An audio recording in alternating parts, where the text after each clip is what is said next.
introduce our speakers today, and then I'll turn the session over to them. Faye Seidler is an award-winning activist, educator, and community organizer who specializes in improving equitable outcomes for LGBTQ+ individuals. She's been providing queer-focused professional development training to organizations throughout North Dakota and Minnesota for the last 6 years, with an emphasis on evidence-based research, overcoming cultural barriers, and providing tools for process improvement. She currently serves as the LGBTQ+ Care Coordinator for Canopy Medical Clinic, project manager for the Community Uplift Program, and co-chair for the North Dakota Department of Health's LGBTQ+ Advisory Board. We are beyond lucky to have Faye in this state. And she will hand it over when she's done to Euan Hwang, so I'm just going to introduce him as well. He is the YouthLink Manager at CenterLink, the Community of LGBTQ Centers. Euan is a veteran in youth programming with over 10 years of experience. Since 2011, he's managed and coordinated various youth programs to improve the well-being of youth, equip the youth with leadership and life skills, and build safer spaces for a diverse group of youth.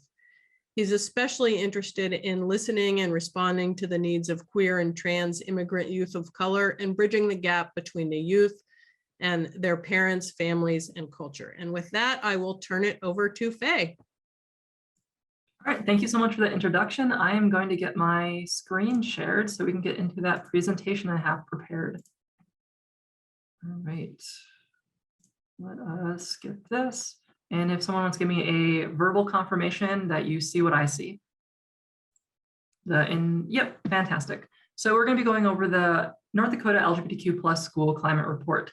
I've themed this like it's a lesson in a classroom because I like theming things like that because I'm a writer starting out and everything else comes from that. But we'll be going over the syllabus, the grading scale, and the homework that we have today. You will be getting homework, so it's going to be a fun experience for all of us. Getting into introductions, my name's Faye Seidler. I put it up there like someone would potentially do an introduction on a blackboard because I thought that would be kind of funny. So Faye Seidler, she, her pronouns. I'm going to go over a little bit about my background, what we're going to be doing today, and some content warning. The content warning is I'm going to be pretty honest about some heavy topics, which means that if that's something that you don't have the spoons for today and don't want to necessarily engage with today, you might want to step back for a bit.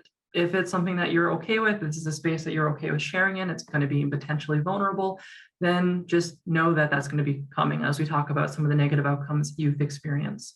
The summary is I'm going to be going over the report proper. Basically, I'm going to let you know how you can engage and what information has come from the report that I've done that was a year-long research project into our schools and how youth are doing, both the report, the outcomes, and the actions that we can take from that report. And then finally, backgrounds, me, who am I? You've heard a few of my titles. Up there are things that I do, but why am I doing them? And the easiest question is I am a trans woman who grew up in North Dakota. I grew up in the school systems that are there today. I was a Spartan at North High as my last few years of high school. And I don't remember a time growing up in the state that I didn't also experience significant issues with depression, anxiety, thoughts of suicide throughout my entire youth. It was integral to just everything that went on in my life, where I didn't have a lot of hope that I could ever live past 20. I didn't think I'd ever make it. And actually, the reason I'm talking to you today is by chance. There was a good chance I wouldn't be here today.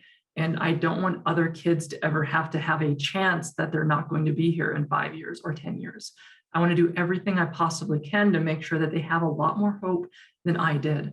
All of the work I do is very personally motivated to make sure these queer youth have the opportunities I didn't. So everything I do is to make sure that that exists, that we have this infrastructure. The work with the grant and the work with doing the LGBT+ School Climate Report is all with that in mind, because this has very personally impacted me. And the worst part about all of this is that when I look at the statistics of today's youth, the story isn't different. I went to high school in the very late 90s and early 2000s, and it's not different. The outcomes aren't different. The experiences they have and the hopelessness isn't that different than when I went there. So how do we change that? We're going to look at the syllabus. This is the report proper, kind of everything about what went into it. So the LGBTQ School Climate Report was achieved by getting a grant, a $10,000 grant awarded from a consensus council. You can do this. You can apply for a consensus council grant, which is designed to be local, small community grants. And the consensus council you can visit at agree.org. But these grants are designed around three primary things: identifying a problem, studying a problem, and implementing solutions to that problem. You can come at it at any phrase. And the way that we came at it with the LGBT School Climate Report was somewhere in between studying a problem and implementing a solution. Basically, we wanted to really observe, we knew things happening were bad, but we wanted to really see how well they applied to North Dakota statistics and data and outcome, because we didn't have much local data on that. We had mostly national data from GLSEN and Trevor Project.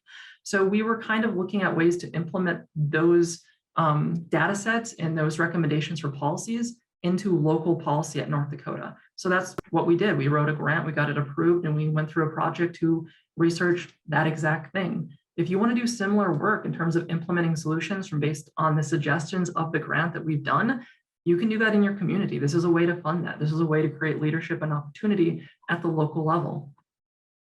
So what we knew going into this grant was we had local data. We had data from the Youth Risk Behavior Survey. We had national data from the school Trevor Project surveys, and we had policy data from GLSEN School Climate. You'll see 4, 10, and 10 in those numbers. That represents the years that we've known about this, and that's actually 10 plus.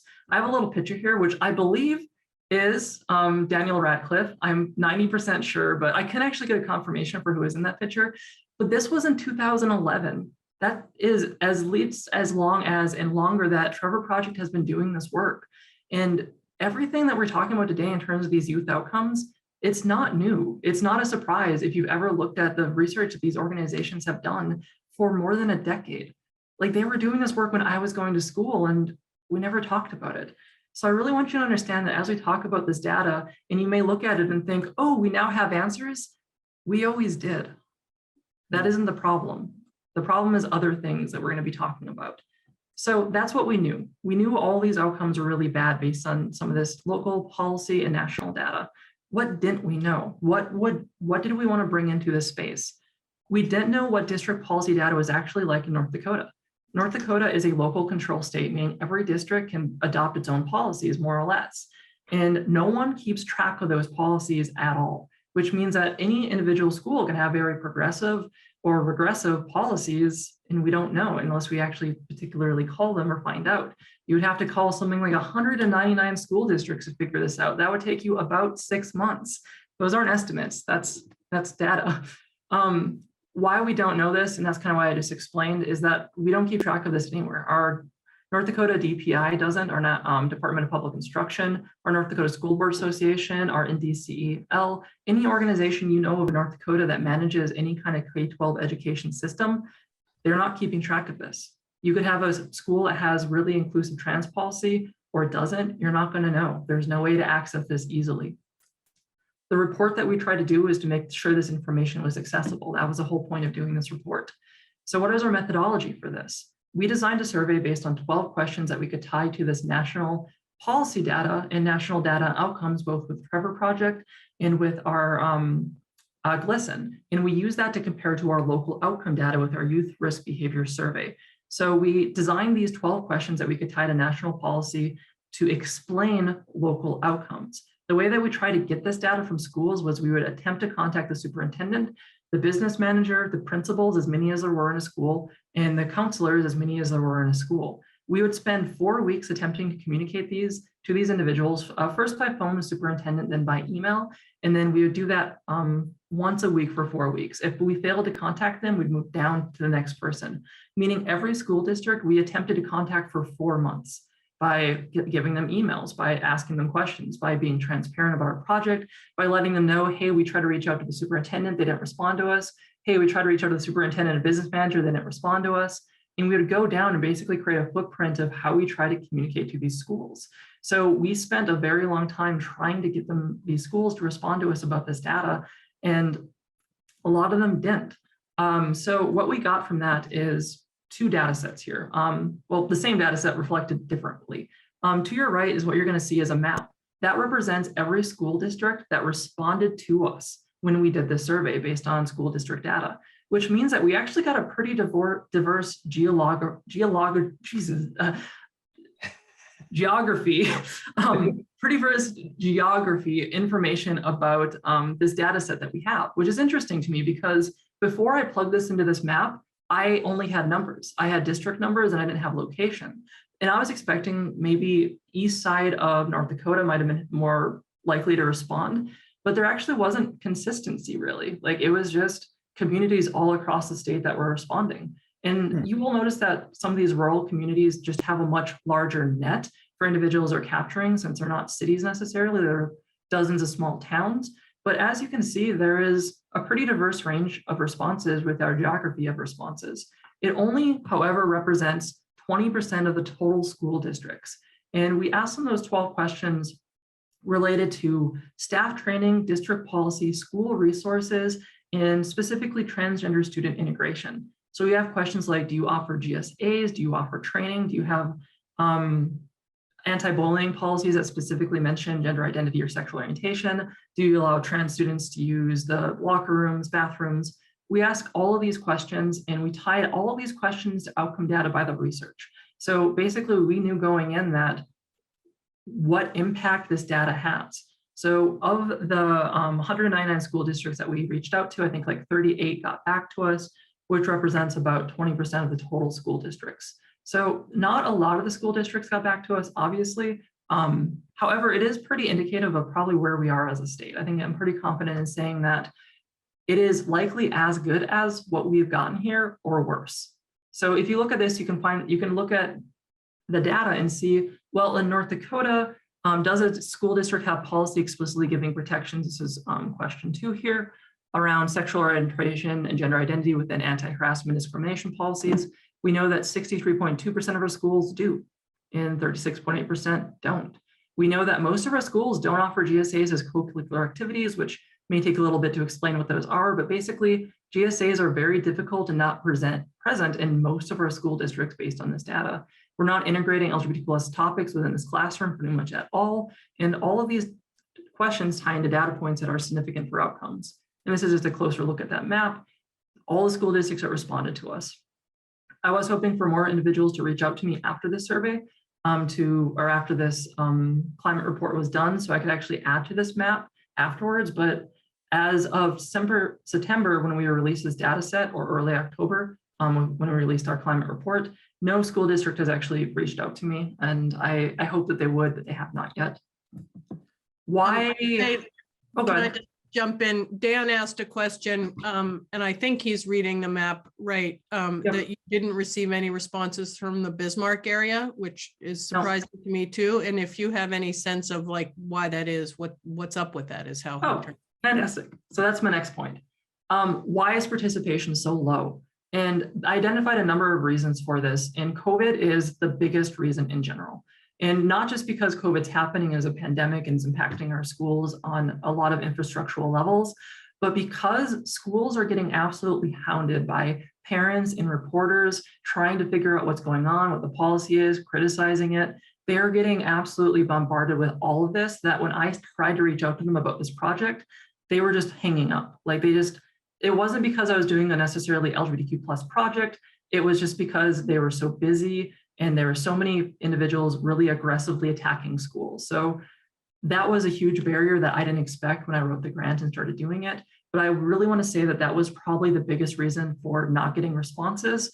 Other than that, there were cultural barriers. So individuals who believe they didn't have queer students, or schools that were only 50 students, and they really didn't have the infrastructure for a lot of these questions. So if I ask a question about, let's say, locker room access, and a school doesn't have locker rooms, it doesn't really apply to that school. So the next big thing was just the cultural barriers that existed, where they believe that there weren't queer students when there clearly are. They just weren't ever looking for providing those resources. The other thing is outsider lack of trust. And that was a lot of times these school districts are, communicated to sometimes in a political way and create political issues or wedge issues around schools and education, like we saw within our recent legislative session with things like CRT. They want to keep things within their own school. So they don't want to speak to some advocate that's doing work like this on the east side of the state. And I respect that. Like, I respect that they want to keep things within the school. So I understood why they didn't want to respond to me. And a lot of my advocacy going forward was specifically about making sure that maybe we can get community individuals on the ground who are part of these school districts to respond. So I tried a few different messagings too. Like, I didn't try necessarily one thing. I tried a couple things to get this to work. And eventually I settled on the messaging of LGBTQ plus youth suicide prevention. I think I see a hand by Tracy. If you have a question, you can ask that. I'm going to stop sharing my screen and reshare it. I noticed little things popping up. That just happens with Prezi for some reason. So I'll stop and restart sharing real quick here. Tracy, if you want to ask your question, please. Hi, Faye. Nice to see you. I'm Tracy with the North Dakota Federation of Families for Children's Mental Health.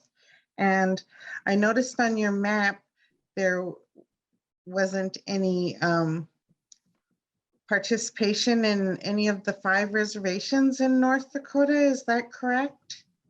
I think there may have been one that I can think of just offhand, but for the most part, not especially. That's very concerning to me. And thank you for that question. I think generally there's a lot more work to do in terms of communication. I do want people to know, though, that don't see this map as a representation of these schools not caring or not trying. There's a lot of infrastructural issues that were at play, and it may be I wasn't doing a good enough job either. So this is just kind of the data set that we have there. So final point with this is kind of the report validity. And that is my data valid for the stuff that I'm collecting here? And like I said, I have 20% response rate. And ultimately, I don't want people to look at this survey as being necessarily 100% just perfectly done, representative of everything I'm talking about. I don't think it rises to that level. That was one woman doing the best that she could in 6 months. I do think it's an effective start of a conversation, though. And all of the outcome data that we talk about in this survey is very valid. It's coming from national institutes, it's coming from CDC, it's coming from these very established organizations that are working on this. If you want to access this survey, you can go to Community Uplift Program.org, and it's accessible there. You can download the PDF of it. You can email me and I can get you the report as well. I would like just talk to me about it and I'll talk back to you about it. But that's where you can access or support it. It got hosted on the Community Uplift Program.org. As it's something that was done through the Community Uplift Program that I just was the project manager for. So if you want to access all the data we're going to talk about, that's how you access it. So let's get into kind of the heart of it. How is North Dakota doing? We are failing. We are not doing well. So North Dakota is failing our queer youth. This is an article I wrote in 2018 to highlight the fact that this is not, for me, a new conversation. And this is not a new conversation for a lot of queer youth in North Dakota. Like, a lot of these kids have now hopefully graduated and maybe moved to a better state, but North Dakota is not doing well. Like, we are doing abysmal. And unfortunately, a lot of the activism you see in this area is reactive. It's reactive to fires that get started without acknowledging that we are already on fire. We are already being so discriminated against, so much climate hostility, so little hope that we respond to things like legislation that can actually impact these things in a worse way. But where are we when this stuff isn't happening? Where are we in the day-to-day when these kids are struggling to find hope or help in their communities? Where are we then? And that's really where we're failing them, not reacting to these big things, but just making sure their day-to-day life is a lot better. In this survey, I have those 12 questions, and I do a comparative analysis with the questions that I ask. So the first question I would have here, just to give you a demonstration of how you can utilize this tool, is, are teachers required to be trained in LGBTQ plus cultural competency?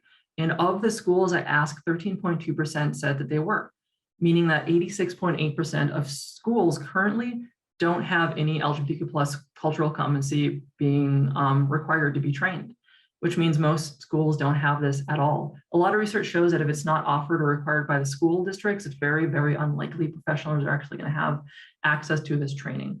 And every one of my questions is broken down exactly like this: comparative data analysis. This is kind of complicated math, and I'm not a math teacher, so I'm going to go through this as just a rudimentary way of understanding how these relationships are going to relate to each other. So first off, this is our data from the state. I collected this. The second thing is going to be data from a national source. In this case, this comes from, I'm comparing it to Glisson's Teasing and Torment School Climate Revisited, which is talking about specifically this thing, professional development training. This here is analysis of this data up here. So this is what we understand from the data I'm getting from this survey. So I got this data set essentially in this data set, and then I'm comparing these two things. Because with this data set, what we understand is that if we have supportive practices, then we know that positive engagement, positive supportive practices are going to increase with professional development or decrease if it's not present. If it's not present and you actually introduce it into a system, that means the relationship between this number and this number is there's a 76.3% increase. So 41.4% to 76.3% increase of this number gets to this number. So we know that's what's potentially possible if you introduce professional development training. So I will go into this in more detail in slides below, but just kind of give you a heads up of what this looks like. I then take this number, which is 76.3%, which represents the absolute value that we can achieve. I take this number of what we're actually doing, and then I recalculate it based on changing this to kind of where we are as a state. So to break that down further, this is our raw data in terms of North Dakota schools saying they have it or don't. That's what that number represents. The second thing is the data we're getting from. So that references this data, the figure 2.15 engagement eligible surveys. This is data you can find yourself, but this is where we're pulling it from. We are seeing that the supportive practices, which are, it's a complicated thing. There's a lot of things that go into supportive practices, so it's very much condensed here. But we understand that all of those things that go into supportive practices, if there is training, they're way more likely, 70% to 40%, 75% to 42%. I actually take a mean of these two numbers, which isn't a super accurate representation of it, but we do know that it's going to be higher and lower depending on if you include trans individuals into the data set as well. So really it kind of is a suggestion because we don't have perfect data on this because of the way we ask those questions. So how do we actually maneuver this data? So running the numbers for this professional development training, this is where I got those mean data from. So that 73 and 41.4% is just that mean data of practice engagement. So to create the understanding of the relationship, we just take the increase divided by original number, and that's the very basic math to get us that differential in it. So the differential between going from 41.4 to 73 is at 76.3%. Now here's where I have some fun. So if we have that base data of 76.3% as how much we could potentially improve a school system, well, that's true if a school system currently has no policy. That means we can expect it to align with other school system outcomes that also don't have a policy. What we do with that data is we take the raw possible increase in value. So that 40 some percent to 70 some percent, the raw difference in value in this case is 31.6, which means that is the raw value of increase we could potentially get. We earn a certain amount of that raw value because some of our school districts have that policy, which means we're not doing the worst we could, we're not doing the best. We're doing 13.2% as well as we could have. We take that out of the absolute value, creating 4.2. We add that to the minimum value, and then we get where our state's value is going to be based on that. So as a state, we likely have an outcome rate somewhere close to this number. Again, this is just suggestive data based on comparative analysis of the data we have at hand to give you an idea. The reason we did it this complicatedly was because we wanted to make it a state conversation about two key points: how much we could improve as a state and how much we are hurting these kids currently by doing nothing. It's important to let schools know that inaction has consequences. Neutrality on these issues doesn't mean you're neutral on your outcomes. It means you're getting the outcomes of the system at play. So by taking this new base data, we can calculate two things. One, how much we can increase right now based on where we are. So if we move from that 13.2% to 100% of schools having inclusive policy, that means we can increase positive engagement by 60%. That's our new adjusted value. We also know that we are currently, the difference between where we could be and where we are now, decreasing affirming practices by 37.6%. So these are the two values that we're looking at when I look at disseminating this question based on what the state data looks like in terms of the policies that exist and comparing that to what that national data looks like to get these to meaningful outcomes. There's an executive summary to the survey that has basically just this data correlated in it, but that's how we break the data down and break it up into explaining how this can relate. So you can look at this and see that right now, we can improve supportive practices by 60.2%. We can have that much impact. And there's a lot of things that's going to actually impact as well. And we also know that right now we are failing these students by reducing supportive practices by 37.6%. This is kind of complicated math. Like, not everyone's going to be a math expert, and maybe all of these numbers, you're like, Faye, please stop talking about numbers. But the good point is you don't have to care about these numbers. They're not really the important factor. Why am I going? Oh, I'm going backwards because I was hitting the left arrow key, not the right arrow key. That's how arrow keys work, wouldn't you know? There's a discussion piece for every question. So if you don't want to engage with the complicated math of it, you can look at the more qualitative discussion pieces I have with each of these questions. And this is dozens of hours of research into policy, into outcomes, and it's basically my expert level analysis of how I see things going. So in this first question, I discuss, this is actually just part of it, it's actually like a page long. I discuss what these numbers mean, what this data means. I break it down into what actually is coming from this question. So as you can kind of read here as an example, this is about 20 pages of research. So obviously I don't have time to go over all of it. This is just to let you know how you can utilize this report and how you can understand the data inside of it. So I'll just kind of quote the first thing here. This question is designed to access if there is a required training of LGBT+ issues within school district. Glycerin reported that all types of PD, so bullying, diversity, LGBT issues, and transgender issues were related to LGBT+ school practices. That's PD being professional development. That means that if your professional development is greater, that means you're going to have more intervention for bullying, more inclusive environments, more likely to support students, more likely that trans individuals are going to be supported if issues happen. So what we see is professional development training has a lot of impacts on student life, on school climate, that it is indicative of a lot of positive outcomes. So it's a very broad thing that if we improve this, we improve pretty much everything on that downstream value. So I go in and I explain all of it just with the words, what it means.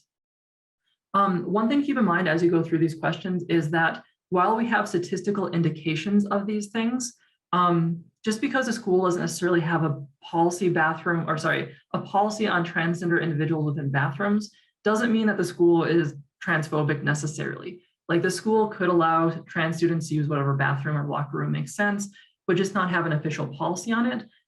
But that doesn't really matter for our data set, because our data set actually just looks at if policies exist or doesn't. It doesn't actually care how they're implemented. It looks exactly at if policies exist or don't in the vacuum, which means that we know that schools without policies are going to do worse, regardless of what people believe about the schools, regardless if they say they accept all students. If they don't have policies, that is indicative of that school doing worse just by the data. So we don't actually have to care how they run their school. We just know that if they don't have policy, there's a strong correlation that students are going to do worse. That's kind of what we're getting from this data set and train. So what are the current outcomes you may be interested in? Because we have data on that. The current outcomes are awful. This was in 2019. Some of these numbers could be worse or different because of the impacts of COVID and potentially online learning, but 45.6% of LGBTQ+ students experience electronic bullying, nearly half of them. Over half experienced bullying on school property. And interestingly, for high school surveys, 8.7% of straight students were bullied because of the perception they're part of the queer community. Bullying, if you study anything with terms of health or outcomes, has an impact on things like depression, anxiety, and suicidality. If these students are more likely to experience bullying, they're more likely to experience other health issues. And they can also experience internalized shame. They could not seek out help because maybe they think they deserve it, or they can internalize negative messages. The interesting thing here is twice as many straight students are bullied for the perception that they're queer. That means straight students are more impacted by this, because it's not just queer students, it's anyone that's, deviating from our ideas of the norms of cis heteronormativity, individuals that present, in ways we don't typically associate as how, let's say, a man should act or a woman should act. They also get punished. They also get perceived to be part of this community and bullied because of it, which means that this isn't just an issue impacting our queer students, it's impacting our entire student base. And we can't easily understand if our straight students are actually having much worse outcomes also because of this LGBT+ bullying, because we haven't found a way to super meaningfully measure that yet. But we do know that bullying targeting queer folks is very high and has a lot of negative repercussions. In terms of sexual health, this is middle school students. 21.3% reported having a sexual thing done to them they did not want. 1/5 of our students, this was a 10,000 person survey conducted by the CDC Youth Risk Behavior Survey. 1 in 5, that is insane to me. 9.8% texted, emailed, or posted electronically revealing photo, and 13.4% have had sex. I want you to look at that first statistic and contextualize how you understand that second and third statistic. Do these kids want to be texting? Do they want to have had sex? Or is that sexual thing that was done something they did not want? And what ends up happening is when we try to say things like we support all students equally, then the individuals who are marginalized fall through the cracks. Because what could happen is they can get into bad relationships that are queer relationships, maybe 2 boys, 2 girls. Bad things can happen because of that, but maybe they're too afraid to come out to their parents because their parents are going to kick them out, or they might experience violence or worse. So what can they do? They can often experience these really awful issues, but not have a person to talk to about them because of fear of consequence. And they go completely invisible to these systems that are designed to capture them. And when we get this anonymous results in surveys like this, we can see just how bad it is and how little is being done. Mental health is abysmal. Faye? Yeah, go ahead. Ming just asked whether these CDC statistics are national or whether they provided specific statistics for students in North Dakota. Oh, I'm sorry. This is all North Dakota data. This is specifically North Dakota students and not national data. Thank you for asking and for letting me clarify on that. So these are our kids. These are our kids in North Dakota. If you compare it to national data, we're doing a bit worse, but queer youth across the nation aren't doing great. So we tend to be about 20% worse than national data as a broad statement. 84.6% do not turn to adults when feeling sad, empty, hopeless, or anxious or angry, which means whatever you think the problem is, it's 6 times worse than you think. They're not turning to adults because adults have not communicated their people that they can trust to turn to. So they're most likely to turn to their friends. 40% of them turn to their friends when something bad's happening because they trust their friends. Their friends see them for who they are, whatever that may be, queer expression or gender diversity or sexual orientation. That's the only support they have. And while friends are amazing, your friend might not know how to deal with really big topics like suicide. They may not have the ability to do that and likely don't. So a lot of these kids kind of suffer in silence or with their friends. A lot of them don't talk to adults at all. They report bad mental health. It's really bad. Other statistics, these queer youth are experiencing so much trauma that they are coping with that trauma by illicit substances. They're 2 to 3 times more likely to try illicit substances, try them at an early age, and try them in higher quantities. This is things like alcohol, this is things like tobacco, this is things like meth.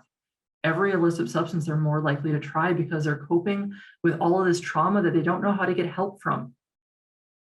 A lot of these are youth. These are people who are 12, they're middle school, and they don't know how to answer really big problems by themselves. So they cope with it. And often when they try to cope with it by missing school or illicit substance use, they get punished for that too. So when they try to cope with these problems, they only experience more punishment or harassment or scrutiny. So we respond to the trauma they experience by inducing more trauma most of the time. Our young gay men are the highest demographic in new HIV cases. I work with the Euan Hwang program and a lot of state intervention for HIV. And the reality is we don't talk about it enough. We used to. The AIDS pandemic or scare of the 1980s was a huge thing, but kids aren't growing up with that anymore. They're not aware of it, they're not realizing it, and they're not using sexual protection like they should. 61.6% of queer youth seriously consider suicide in North Dakota. How can you care about anything if you constantly just think of ending your own life? That was me for most of my life. I didn't care about my future. I didn't care about school. I didn't care about detention. I didn't care about any of that because I didn't think I was going to be around for 5 years. When a student counselor reached out to me and tried their best to help me, to save me, because I just wanted to drop out and be done with life, I didn't believe them because I spent so long being let down by every system in my life. we will like to think that as therapists or doctors or social workers or activists, that people are going to trust that we're good people. Why do they have reason to when adults in their life have failed them for 15 years? Why would they think that you're there to help them? Why would they think your actions are nothing more than performative or part of their job? You have to build trust. And all these statistics are significantly worse for our BIPOC queer youth who have the intersections of potentially experiencing issues of racism or discrimination on top of experiences of marginalization due to sexual orientation or gender identity. I don't have those numbers offhand, but there are a lot of data within Trevor Project that shows that when you have increases levels of marginalization, it has huge impacts on things like suicidality. If you are an Indigenous queer youth in this area or a Black trans girl, your odds of surviving the state are just low. There's a lot of barriers to getting help to these kids too. Like I've identified all of this, but as I said, this isn't new. This isn't new data. I can't stress that enough. I've been yelling about this for 3 years, and I've been trying to do things for 5 years and since I was a kid, but it's not new. But the reason that we're not able to actually have productive conversations or make changes is because there's a lot of barriers we have to address. There are political barriers or legislative barriers that let us not make good policy. There are sanctions that are in play when people try to make good policy. Let's say that you, as an example, are a college in Grand Forks, just a random example I'm throwing out there, and you try to make an inclusive policy for trans students, and there's such a negative backlash that even though you're following potential state and federal law with this, you have to stop that because of losing half of your funding and being canceled. Culturally, there's social barriers too. If you've been grown up in your entire life and heard that queer people are bad as a kind of social strata system, it's hard to overcome that. When I was growing up, I had queer identity, and I also had a lot of negative perceptions about queer people where I internalized that as self-hate. I couldn't put words to it, but I felt intrinsically like I was wrong. And that led to thoughts of suicide and self-harm because I felt like I shouldn't exist. And a lot of kids are getting those messages today. There are religious barriers where people are combining these anti-queer illicit biases with their religious identity. These are separate things. People can have a religious identity that's very inclusive, but when they become packed together, it becomes harder to untwine them because they feel like untwining them is hurting their religious expression when it's not. There's so many ways you can be inclusive, but it creates a barrier for individuals to be able to accept and be proactive on these things. Misinformation, there's a lot of bias around these discussions. Like trans student athletes being dominating in sports is false. It's completely,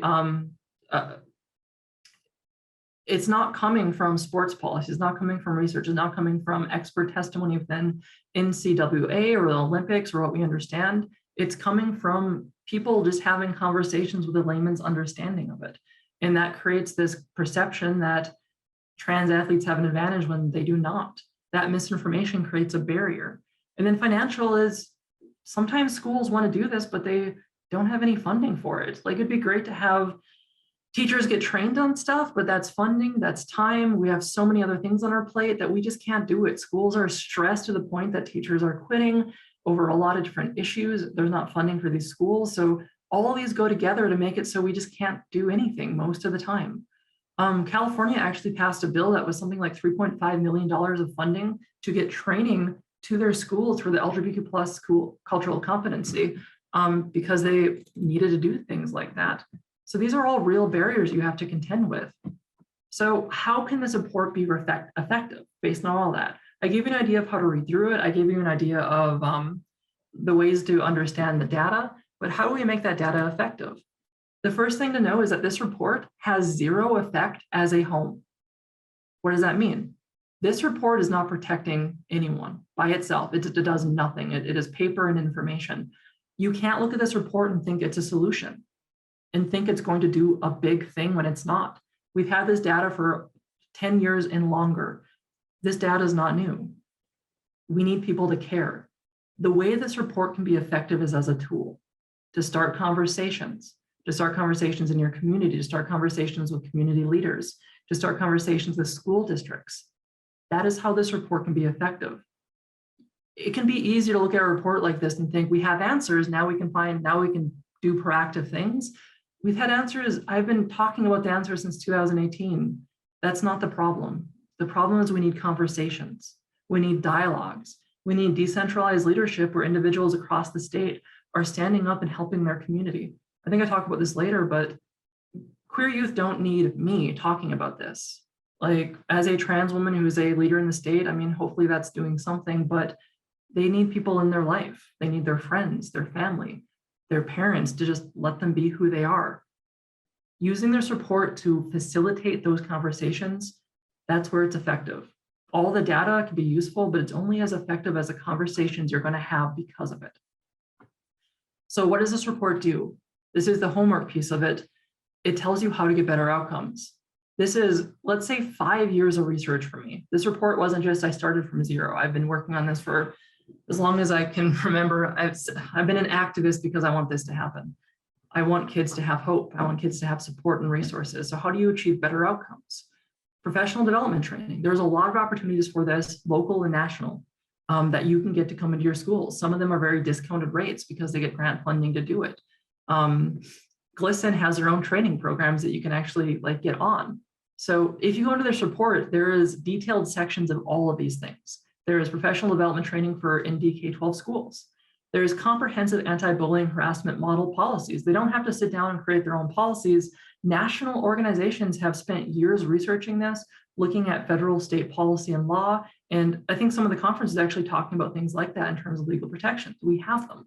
We just need to codify them. Comprehensive transgender non-binary model policies, we have those too. We've spent years doing it. We don't have to reinvent the wheel. It's been invented. It's been rolling. The car is going. We don't need a horse-drawn carriage anymore. And then finally, there's utility resources. Let's say you're a teacher who wants an inclusive classroom but doesn't know where to start. I have every resource you need on that. Administrators go, how can I possibly do this? Parents might get upset at me. Well, there's resources for you in there. You are in some ways obligated to make sure queer youth are safe based on your licensure. I have data on licensure for your teachers, administrators, counselors. All of it talks about the need of this. So it's everything I could think of. And I have put my nose to this for a long time. And I am willing to say that I probably know more about this in North Dakota than anyone, because that is my life's work, is doing this. And this is what I have right now to make this change. You can advocate at every level that makes sense. So what can you do? And I'll go over this quickly, but come at it everywhere. If you're here as a doctor, great. Do you have a kid? Because that means you're a parent too. This is how you can advocate as a parent. Contact your school district to ask about policies and encourage inclusive ones. It has to come locally. It can't come from just me talking to a school. It has to come from parents who are part of that school district. Share this report with people you know. Start conversations about it. So many reports like this get put out there. We feel really bad about it for a week and then we move on. It has to keep on happening. We have to keep on talking about it. And that means isolated, micro-level conversations all of the time. And then finally, let your kid know that you'll love them regardless of sexual orientation and gender identity. Do not wait for your kid to come out.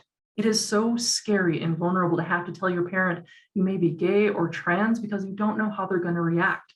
Even if you're the most ideal parent in terms of thinking that they will be accepting, you don't know that as a kid. You have to let your kids know ahead of time. You have to let them know you're safe so they don't have to wonder and worry about that. That's what you can do as a parent. School staff, share a report with your peers, people in your school, start conversations with administrators. There's all that data on policy. Be a faculty advisor for GSAs, create GSAs. What's a GSA? Great question. Email me, I will tell you. There's a lot of information about how to create a GSA. I lead the North Dakota GSA network.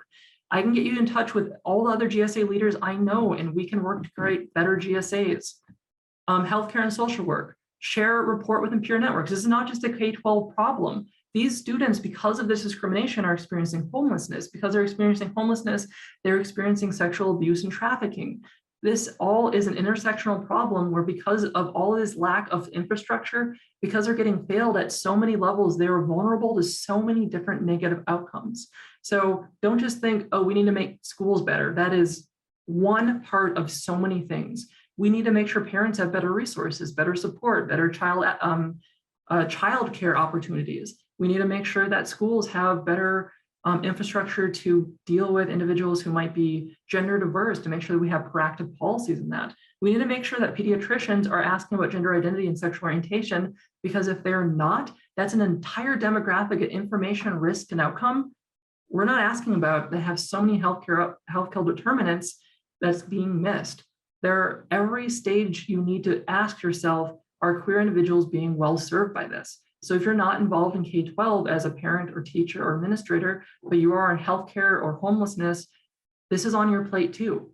It is on all of our plates. If you are a single person without family that is raising cows in Midwest North Dakota, maybe don't worry about it too much. That's fine, that's good. But if you are doing something else that intersects with queer youth in any way, this is on your plate. It is absolutely something you need to work on. And then finally, everyone, again, share their support, start those conversations and improve it. I am not the best person in the world. I'm not the smartest person in the world. And I try my hardest, but I fail more than I want to. I don't know everything. Help me. Add things to this report. Go through it. Go, Faye, I can't believe you didn't list this or this or this. And I will say, fantastic, let me list that now. I don't consider this report just a static document to whatever. It's something I am working on actively. I will put stuff on there. One thing I know that's failing on this report right now is there's no information about how to handle a suicide that happens. There's preventative information, but not a child has completed a suicide. How do we work in that community to make sure there's not more social contagion? I don't have information about that in the report right now, but I've talked to FirstLink, I've collected it, I'm going to add it to that report. At the end of the report, was updated at this time. That's because I want to keep on updating it. I want to keep on making it relevant so it's not worthless in 1 year. So help me with that. Email me at fayeseidler@gmail.com. I have a listserv that goes out once or twice a month with new events, research opportunities. It's a way to collaborate on these projects. Communicate with me about anything. I'm there to make sure these queer youth have a better outcome, and I will be in North Dakota for the rest of my life doing this. This is not a job for me. This is not a position. This is not a grant. I mean, it was to create this report, but this is what I want to do with my life. So I'm going to be in the state forever doing this work because it is so important to me. My email is as good as long as I'm alive and Google is a company. So if you can count on those two things, my email is good. Reach out to the youth in your life. You may not be a parent, but you might have nieces and nephews. Make sure that they know that you're an ally. Make sure that even if maybe their parents aren't great, they have you. As we know, one affirming adult can make a huge difference in these kids' life. And the main point is you don't need to know everything I do. You don't need to have you don't need to memorize what YouthWorks does. You just need to be a link on the chain that will get a youth to what they need. If they need support, if they need help, if they need therapy, you just need to be that first point of contact that maybe you email me and say you have a kid struggling, and I'll say, check out these resources. Or maybe you know that there's going to be a kid that's experiencing homelessness and you're like, I think YouthWorks does something like that. You can email me, I'll connect you to YouthWorks, or you can go to YouthWorks yourself, like if you know the organization ahead of time. But my goal is in North Dakota, understanding all of the infrastructures that exist in organizations so I can connect you to them. And FirstLink does this as well. They integrate it into their system, but I can be that more personal connection where you can talk to me and I can kind of discuss these things too. My time is, I have a finite amount of time in my life. So obviously I will respond to things as I get them, but I check my email routinely and I'm always there to help. Finally, again, change has to come on the ground. It really does. It has to come in local communities. Doing this work for so many years in the state, I know that it's not going to come from the top.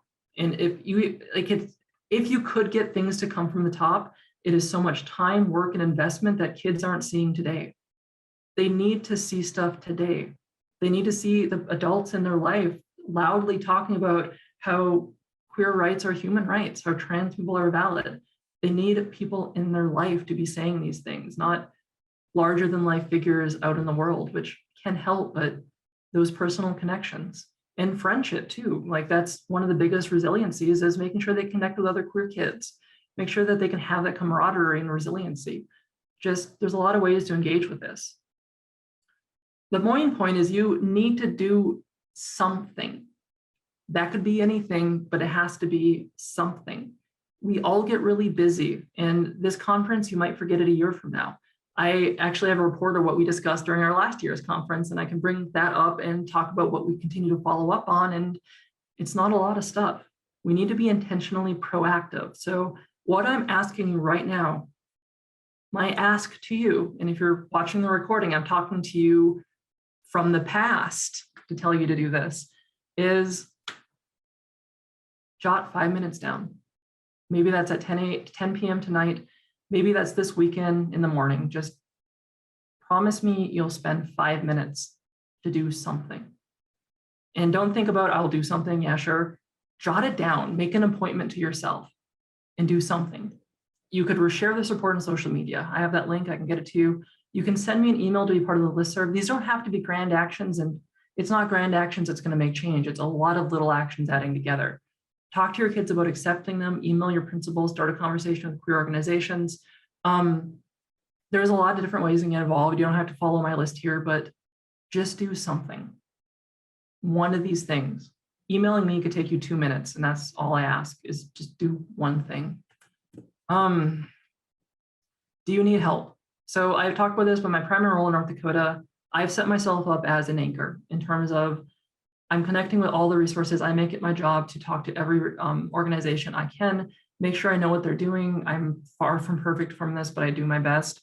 And if you need help, I'm there to help you. I'm not a therapist, I'm not a doctor, I'm not going to be able to provide that service, but I'll connect you to the people who can. So if you're looking for friendly LGBT+ healthcare, I'm currently putting together a statewide list on that. I have all the resources for trans healthcare right now for youth and adults. If you need mental health, I can connect you to that. If you need to find your local LGBT+ groups, I can connect you to that. If you're looking for training for organizations, I do that professionally, and I've been doing that for 7 years now. I can make sure there's more equity in an organization. I can do a training at your organization tomorrow. If you're looking for things like homelessness or rent help or helplines, email me. Just know my email is there and you can connect with me and be part of my listserv. And honestly, I don't want to identify myself as a state leader. I don't really see myself that way. I see myself as someone who connects people to the leadership that does exist. That is what I see myself as, is just a connector, because I really want there to be transparency and collaboration in the state. And that's the role I want to fill. And the final thought here, before I go on to one of the fantastic resources that would be CenterLink, is there is hope. In 2018, I wrote an article titled North Dakota's Failing Queer Youth that started out with how bad it was in terms of suicide statistics. I put out this report at the beginning of last year, the midpoint of last year, and I knew when I put it out there, it wouldn't get much traction because I've been yelling into the void for so long that I know how this works. So I didn't get my hopes up like I did last time. In 2018, when I published that article, I became so hopeless and despondent that it was not a good year for me. And it got pretty dark. When I came back to activism, I knew that I needed to take care of myself. And my activism now is taking care of myself. But the messaging I focus on now is we don't need to focus on the doom and the gloom, because kids are experiencing that and the data's out there. It's true, it's our lived experience. We don't need to be reminded of it every day. What we really need is conversations about hope. And hope is a verb more than anything. You need reasons to hope. It can't just be a default thing that's happening. So the hope that we have in this state is, one, our queer youth are so resilient, myself included, and it's really a shame that we have to be. But we have so many people coming to the summit to learn about how to help them. We are having conversations we have today that we did 10 years ago, back when Trevor Project was still doing this work, and years longer before that. And every person that has these conversations is contributing to a culture that is more positive, which is saving lives. You as a person can make the key difference for a queer youth being here tomorrow. And there is hope so long as we as a community can keep on talking about this, can keep on being the champions to make sure that these kids don't have to fight so hard to be accepted for who they are. There is hope, and we can keep on talking about this. We have the tools to make the changes, and we can get there. It is manageable. We have deconstructed the ways to get there, and we can. So I just want you to know that this is something we can do. We absolutely can. And I will fight until I'm dead that we make it happen. And that's my promise. So I'll be here for a while. Hopefully. I got a new water bottle. It is huge. And that way I'm actually very hydrated. And I just want to let people know this is a pro hydration panel. And I've been really happy about that. So I just wanted to lighten the mood a little bit with my big water bottle. I'm actually going to turn it over now to CenterLink. I want to let you know that a lot of queer youth in the rural communities have disproportional outcomes because they don't have access to care. And CenterLink is an amazing resource to acquaint yourself with so you can connect these queer youth. And I will stop talking and turn it over. Thanks, Faye. I learned so much, so I really appreciate your passion and your dedication, your commitment. Share my screen. Let's see. All right. I hope everybody can see that. Tracy, did you have a question? Your hand was up, so I want to address your question before I actually move on. No, I thought that was a heart I put up for loving Faye's presentation. All right, that's good. Thank you. Hi, everyone. My name is Euan. I use he, him pronouns, and I am from CenterLink, the Community of LGBT Centers. My role is YouthLink Manager, overlooking the operations of QChat Space, which is what you're seeing in the screen right now.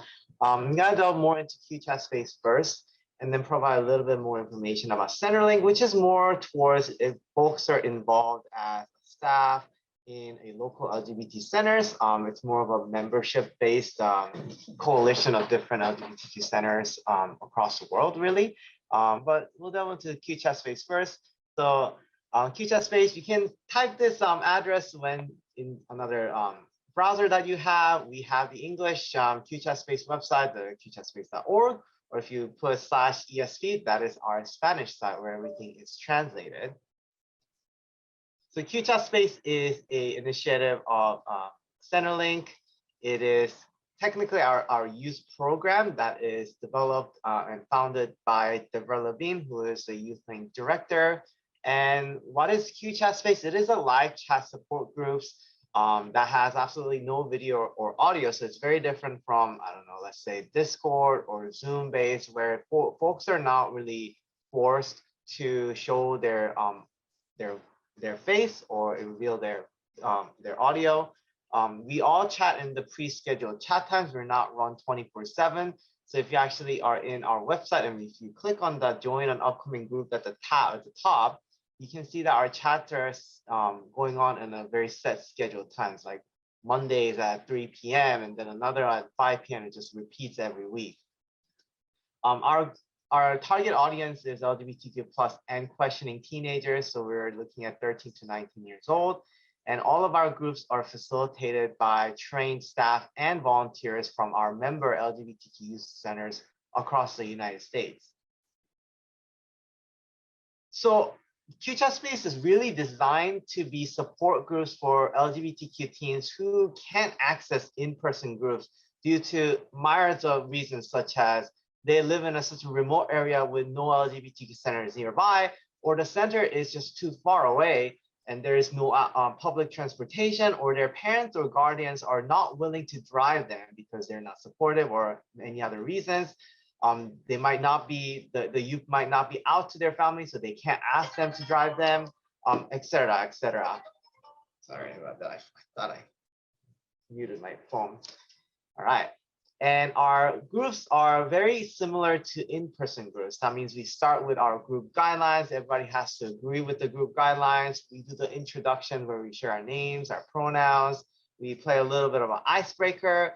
And then we jump into our main discussion. And at the end, we leave with a closing and a list of resources that they can access when they leave the chat. This is all text-based. So online communities is really powerful, especially for youth of color, youth with unsupportive environment, and youth with barriers to accessing in-person support. Even myself, I benefited from the online community where I felt like I had the freedom to really explore myself, learn more about myself from others, hear other people's stories, and just share and be really true to who I am.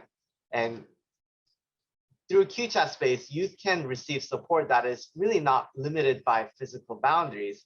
That's why we actually get youth not just within the United States, but we get folks from the United Kingdom. We have some youth joining from Kenya, India, Saudi Arabia even, and they just join and form this strong community that's supportive of each other.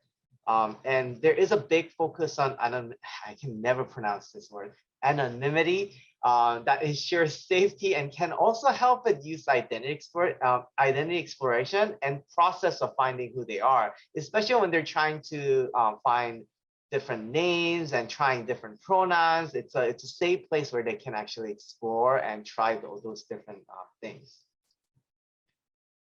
And I forgot to mention, we have groups for different demographics. So we have specific groups for trans and non-binary youth.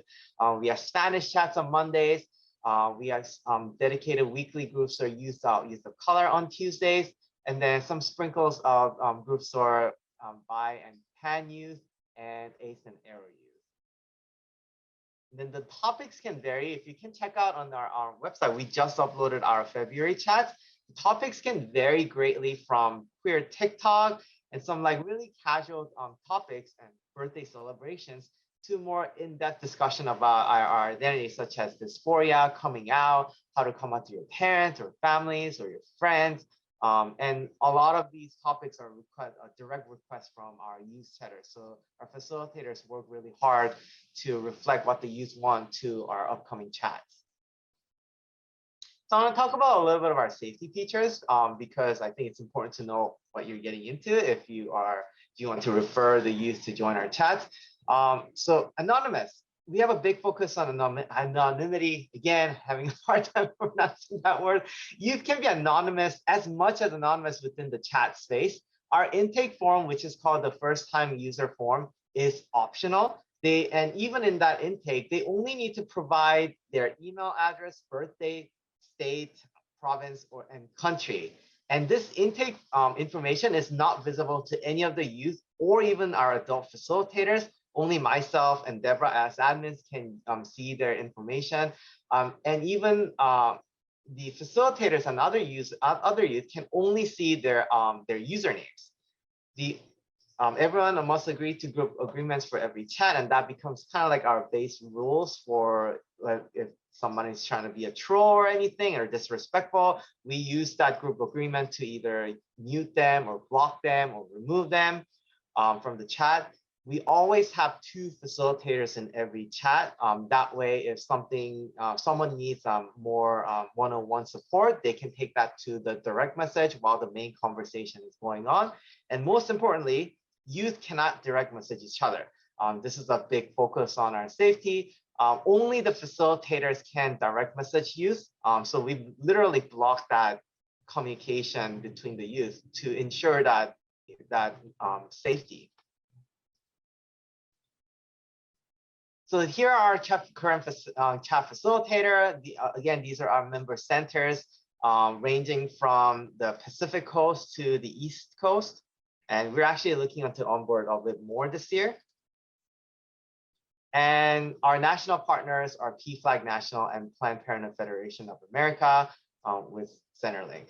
They were the one who really helped us launch back in 2018, and they still remain as our national partners, just getting our updates and giving us input on how we can help each other to grow. And this is our small team, Deborah Levine, who is a YouthLink director, the founder of QChat Space. And I jumped on the ship last year in May as a YouthLink Manager. My main role is to really see the operations of QChat Space. So what are youth actually saying? Pretty good things. I'm pretty confident about our ability to really give that safe space for the youth. Especially that second quote, QChat does tend to be quite swag. It feels really special when a youth says something is swag. That almost feels like a crowning achievement, and even for anybody in the youth work. So as you read the chats, you can see that our QChat space is not just helping folks explore their identity and their selves, but really helping them to feel better in terms of their mental health, their family, forming their chosen family. And I really like that even though Discord right now is really big and everybody's like flocking into Discord, I like that a lot of the young folks have said that this is similar to Discord, so they feel familiar, but it is healthier and it's dedicated solely for LGBTQ teens. And I think I received several quotes comparing us to Discord, but them liking this one better because of the safety features. So youth like us, we're always trying to get better. So how you can help us is really spreading the word. As I mentioned before, QChat Space is still really small with very small team. If you want to share with your own youth and the parents and families that you know, that would be greatly appreciated. If you are involved in local youth organizations or local LGBTQ organizations, schools, or even individuals working with youth, like social workers, please let them know about QChat Space. I will be sharing a link where you can download or even get mail QChat Space posters and wallet cards for free mailed to you. So you can get those posters and wallet cards and put it up on the schools, libraries, coffee shops, wherever your local LGBTQ youth hang out, just put it up there, of course, with permission. And follow us and share our social media posts is probably the easiest way you can do it. So we have a promo kit where it's down, where you can find our posters, wallet cards, social media graphics, and more to just make your life easier when you're trying to promote us. I will drop the link in the chat after I'm done with the presentation. And you can also request me for physical copies. Please help me get rid of all these posters and wallet cards. I have tons of them. I have both English and Spanish, and I can mail them for free, as much or as little as you like. So let me know. The best way is by emailing me, and I will drop my email in the chat later after I'm done with the presentation. And we have social media. We have Instagram, pretty easy. Just search QChat Space in both Instagram and Facebook, and you'll be able to see. And some of our updates, we post daily, on a daily basis, at least from Monday through Saturday, about the upcoming chats for the day. We have monthly chat updates and all the other stuff going on. So it's the best way to keep in touch with what's happening with QChat Space. And I'll just jump to thank you. This is my contact info, which I will drop it in again. And I will stop and take any questions because I see the chat.